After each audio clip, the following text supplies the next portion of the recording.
اعوذ باللہ من الشیطان الرجیم بسم اللہ الرحمن الرحیم۔ ناظرین محترم، اس ویڈیو کے اندر ہم بیان کریں گے کہ رمضان المبارک کی حقیقت کیا ہے۔ ایسی کیا وجہ ہے کہ حضور نبی کریم صلی اللہ علیہ وسلم نے ارشاد فرمایا کہ اگر تمہیں معلوم ہو جائے کہ رمضان کیا ہے تو تم تمنا کرو کہ کاش پورا سال ہی رمضان رہے۔ اور رمضان المبارک میں اللہ و تبارک و تعالی اپنے بندوں پر کون کون سے انعامات کی بارش کرتا ہے، ایسی کون سی 5 چیزیں ہیں جو اللہ و تبارک و تعالی نے ماہ رمضان میں حضور نبی کریم صلی اللہ علیہ وسلم کی امت کو عطا فرمائی ہیں، جبکہ اس سے قبل سابقہ امتوں کو عطا نہیں کی گئی۔ اور حضور نبی کریم صلی اللہ علیہ وسلم نے ارشاد فرمایا کہ بدبخت ہے وہ شخص جس نے ماہ رمضان پایا لیکن اپنی مغفرت اور بخشش نہ کروا سکا۔ اور ہم نے یہ سن رکھا ہے کہ جب ماہ رمضان آتا ہے تو تمام شیاطین کو جکڑ لیا جاتا ہے، یعنی ان کو قید کر لیا جاتا ہے۔ تو پھر بھی ایسی کیا وجہ ہے کہ ماہ رمضان میں بھی لوگ گناہ کرنے سے باز نہیں آتے؟ شیاطین کو قید کرنے کے باوجود بھی لوگ گناہ کیوں کرتے ہیں؟ ناظرین محترم، ان تمام سوالات کے جوابات ہم آپ کو قرآن و حدیث کی روشنی میں بیان کریں گے، لہٰذا آپ سے گزارش ہے کہ ہماری اس ویڈیو کو اینڈ تک ضرور دیکھیے گا تاکہ آپ کے علم کے اندر اضافہ ہو سکے۔ ناظرین محترم، ماہ رمضان المبارک انسانوں پر اللہ و تبارک و تعالی کی طرف سے احسان اور عظیم الشان نعمت ہے۔ ماہ رمضان کے فضائل کے کیا کہنے، اس کی تو ہر گھڑی رحمت والی ہے۔ رمضان المبارک میں ہر نیکی کا ثواب 70 گنا یا اس سے بھی زیادہ ہے۔ نفل کا ثواب فرض کے برابر اور فرض کا ثواب 70 گنا کر دیا جاتا ہے۔ اور عرش کو اٹھانے والے فرشتے روزے داروں کی دعا پر آمین کہتے ہیں۔ اور فرمان مصطفیٰ صلی اللہ علیہ وسلم کے مطابق رمضان کے روزہ دار کے لیے مچھلیاں افطار تک دعائے مغفرت کرتی رہتی ہیں۔ اور رمضان المبارک کی ایک خصوصیت یہ بھی ہے کہ اللہ و تبارک و تعالی نے اس ماہ رمضان میں قرآن نازل فرمایا۔ چنانچہ سورہ بقرہ میں اللہ و تبارک و تعالی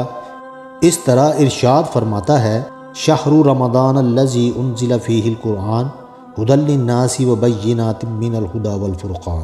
ترجمہ: رمضان کا مہینہ جس میں قرآن اتارا، لوگوں کے لیے ہدایت اور رہنمائی اور فیصلے کی روشن باتیں۔ اور رمضان کا نام رمضان رکھنے کی وجہ بیان کرتے ہوئے علامہ ابن عطیر رحمۃ اللہ علیہ فرماتے ہیں کیونکہ جب مہینوں کے نام قدیم عربوں کی زبان سے نکل گئے تو اس وقت جس قسم کا موسم ہوتا تھا اس کے مطابق مہینوں کے نام رکھ دیے گئے۔ اتفاق سے اس وقت رمضان سخت گرمیوں میں آیا تھا، اس لیے اس کا نام رمضان رکھ دیا گیا۔ اور حضرت سیدنا ابو سعید خدری رحمۃ اللہ علیہ سے روایت ہے کہ نبی کریم صلی اللہ علیہ وسلم نے ارشاد فرمایا کہ جب رمضان مبارک کی پہلی رات آتی ہے تو آسمانوں کے دروازے کھول دیے جاتے ہیں اور آخری رات تک بند نہیں ہوتے۔ جو کوئی بندہ اس ماہ رمضان کی کسی بھی رات نماز پڑھتا ہے تو اللہ و تبارک و تعالی اس کے ہر سجدے کے عوض اس کے لیے 1500 نیکیاں لکھتا ہے اور اس کے لیے جنت میں سرخ یاقوت کا گھر بناتا ہے۔ بس جو کوئی ماہ رمضان کا پہلا روزہ رکھتا ہے تو اس کے سابقہ گناہ معاف کر دیے جاتے ہیں اور اس کے لیے صبح سے شام تک 70,000 فرشتے دعائے مغفرت کرتے رہتے ہیں۔ رات اور دن میں جب بھی وہ سجدہ کرتا ہے تو اس کے ہر سجدے کے بدلے اسے جنت میں ایسا درخت عطا کیا جاتا ہے جس کے سائے میں گھڑ سوار 500 برس تک چلتا رہے۔ بہوالا شعب الایمان جلد نمبر 3 صفحہ نمبر 315۔ اور حضرت جابر بن عبداللہ رحمۃ اللہ علیہ سے روایت ہے، نبی کریم صلی اللہ علیہ وسلم نے ارشاد فرمایا: میری امت کو رمضان المبارک میں 5 چیزیں ایسی عطا کی گئیں جو مجھ سے پہلے کسی نبی کو نہ ملی۔ نمبر 1، جب رمضان المبارک کی پہلی رات ہوتی ہے تو اللہ و تبارک و تعالی ان کی طرف رحمت کی نظر پھیرتا ہے، اور جس کی طرف اللہ عز و جل نظر رحمت فرمائے اس کو کبھی بھی عذاب نہ دے گا۔ نمبر 2، شام کے وقت ان کے منہ کی بو جو کہ بو کی وجہ سے ہوتی ہے وہ اللہ و تبارک و تعالی کے نزدیک مشک کی خوشبو سے بہتر ہے۔ نمبر 3، فرشتے ہر رات اور دن ان کے لیے مغفرت کی دعائیں کرتے رہتے ہیں۔ نمبر 4، اللہ و تبارک و تعالی جنت کو حکم فرماتا ہے میرے نیک بندوں کے لیے مزین ہو جا، جو ان قریب دنیا کی مشقت سے میرے گھر اور کرم میں رحمت پائیں گے۔ نمبر 5، جب ماہ رمضان کی آخری رات آتی ہے تو اللہ و تبارک و تعالی سب کی مغفرت فرما دیتا ہے۔ قوم میں سے ایک شخص نے کھڑے ہو کر عرض کیا، یا رسول اللہ صلی اللہ علیہ وسلم، کیا وہ لیلۃ القدر ہے؟ ارشاد فرمایا، نہیں، کیا تم نہیں دیکھتے کہ مزدور جب اپنے کاموں سے فارغ ہو جاتے ہیں تو انہیں اجرت دی جاتی ہے؟ بحوالہ شعب الایمان، جلد نمبر 3، صفحہ نمبر 303۔ حضرت ابو ہریرہ رضی اللہ تعالی عنہ سے مروی ہے کہ رسول اللہ صلی اللہ علیہ وسلم نے ارشاد فرمایا کہ 5 نمازیں اور جمعہ اور اگلے جمعے تک اور ماہ رمضان اگلے ماہ رمضان تک گناہوں کا کفارہ ہے جب تک کہ کبیرہ گناہوں سے بچا نہ جائے۔ بحوالہ مسلم شریف۔ ناظرین محترم، حضور نبی کریم صلی اللہ علیہ وسلم نے ارشاد فرمایا، اگر بندوں کو معلوم ہوتا کہ رمضان کیا ہے تو میری امت تمنا کرتی کہ کاش پورا سال ہی رمضان رہے۔ بحوالہ ابن حزیمہ، جلد نمبر 3، صفحہ نمبر 190۔ اور حضرت سلیمان فارسی رحمۃ اللہ علیہ ارشاد فرماتے ہیں کہ نبی کریم صلی اللہ علیہ وسلم نے ماہ شعبان کے آخری دن بیان فرمایا، اے لوگو، عظمت والا برکت والا مہینہ آیا، اور وہ مہینہ جس میں ایک رات ایسی بھی ہے جو 1000 مہینوں سے بہتر ہے۔ اس ماہ مبارک کے روزے اللہ و تبارک و تعالی نے فرض کیے، اور اس کی رات میں قیام سنت ہے۔ جو اس میں نیکی کا کام کرے تو ایسا ہے جیسے اسے کسی مہینے میں فرض ادا کیے، اور اس میں جس نے فرض ادا کیا تو ایسا ہے جیسے اور دنوں میں 70 فرض ادا کیے۔ یہ مہینہ صبر کا ہے، اور صبر کا ثواب جنت ہے۔ اور یہ مہینہ مواسات یعنی غم خواری اور بلائی کا مہینہ ہے، اور اس مہینے میں مومن کا رزق بڑھا دیا جاتا ہے۔ جو اس میں روزہ دار کو افطار کروائے اس کے گناہوں کے لیے مغفرت ہے، اور اس کی گردن آگ سے آزاد کر دی جاتی ہے، اور اس افطار کروانے والے کو بھی ایسا ہی ثواب ملے گا جیسا روزہ رکھنے والے کو ملے گا،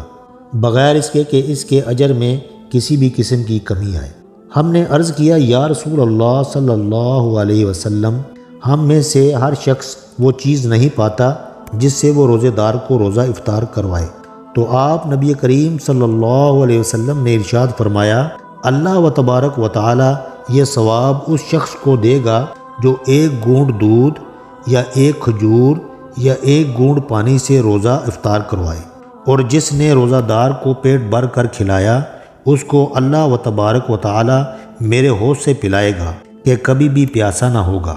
یہاں تک کہ جنت میں داخل ہو جائے۔ یہ وہ مہینہ ہے کہ اس کا اول رحمت ہے، اور اس کا اوسط یعنی درمیانی حصہ مغفرت کا ہے، اور آخر یعنی آخری 10 دن جہنم سے آزادی ہے۔ جو اپنے غلام پر اس مہینے میں نرمی کرے یعنی اس سے کم کام لے تو اللہ و تبارک و تعالی اسے بخش دے گا اور جہنم سے آزاد فرما دے گا۔ اس مہینے میں 4 باتوں کی کثرت کرو، ان میں سے 2 ایسی ہیں جن کے ذریعے تم اللہ و تبارک و تعالی کو راضی کر سکتے ہو، اور بقیہ 2 وہ ہیں جن سے تمہیں بے نیازی نہیں۔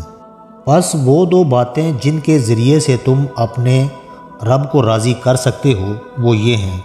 نمبر 1 لا الہ الا اللہ کی گواہی دینا، اور نمبر 2 استغفار کرنا۔ جبکہ وہ 2 باتیں جن سے تمہیں بے نیازی نہیں وہ یہ ہیں، نمبر 1 اللہ و تبارک و تعالی سے جنت طلب کرنا، نمبر 2 جہنم سے اللہ و تبارک و تعالی کی پناہ طلب کرنا۔ اس حدیث شریف میں ماہ رمضان المبارک کی رحمتوں، برکتوں اور عظمتوں کا خوب تذکرہ ہے۔ اس ماہ مبارک میں کلمہ شریف زیادہ سے زیادہ پڑھ کر بار بار استغفار یعنی کہ خوب توبہ کے ذریعے اللہ و تبارک و تعالی کو راضی کرنے کی کوشش کرنی چاہیے، اور اللہ و تبارک و تعالی سے جنت میں داخلے اور جہنم سے پناہ کی بہت زیادہ التجا کرنی چاہیے۔ اور اس ماہ مبارک میں اللہ و تبارک و تعالی کے اپنے بندوں پر انعامات کیے جانے کے حوالے سے اہل علم کا کہنا ہے کہ رمضان میں نفل کا ثواب فرض کے برابر اور فرض کا ثواب 70 گنا ملتا ہے، اور علماء کا کہنا ہے جو رمضان میں مر جائے اس سے سوالات قبر بھی نہیں ہوتے، اور رمضان میں دوزخ کے دروازے بند ہو جاتے ہیں، جنت آراستہ کی جاتی ہے اور اس کے دروازے کھول دیے جاتے ہیں، اور رمضان کے مہینے میں کھانے پینے کا حساب نہیں ہے، یعنی کہ سحر و افطار کے کھانے پینے کا بروز قیامت حساب نہیں ہوگا۔ قیامت میں رمضان قرآن اور روزہ دار کی شفاعت کریں گے، اور حضور نبی کریم صلی اللہ علیہ وسلم اس ماہ مبارک میں قیدی کو چھوڑ دیتے تھے اور ہر سال کو عطا فرماتے تھے۔ رب عز و جل بھی رمضان میں جہنمیوں کو چھوڑتا ہے، لہٰذا چاہیے کہ رمضان میں نیک کام کیے جائیں اور گناہوں سے بچا جائے، اور رمضان شریف میں افطار اور سحری کے وقت دعا قبول ہوتی ہے۔ ناظرین محترم، رمضان المبارک کے بے شمار فضائل و برکات ہیں، جس طرح کہ حضرت سیدنا عبداللہ بن عمر رضی اللہ تعالی عنہ سے مروی ہے کہ نبی کریم صلی اللہ علیہ وسلم نے ارشاد فرمایا کہ بے شک جنت سال کے شروع سے اگلے سال تک رمضان المبارک کے لیے سجائی جاتی ہے، اور فرمایا رمضان شریف کے پہلے دن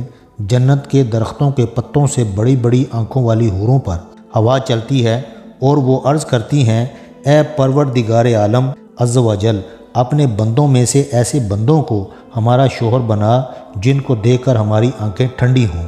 اور جب وہ ہمیں دیکھیں تو ان کی آنکھیں بھی ٹھنڈی ہوں۔ پیارے دوستو، آئیے اب بات کرتے ہیں کہ ایسی کیا وجہ ہے کہ جب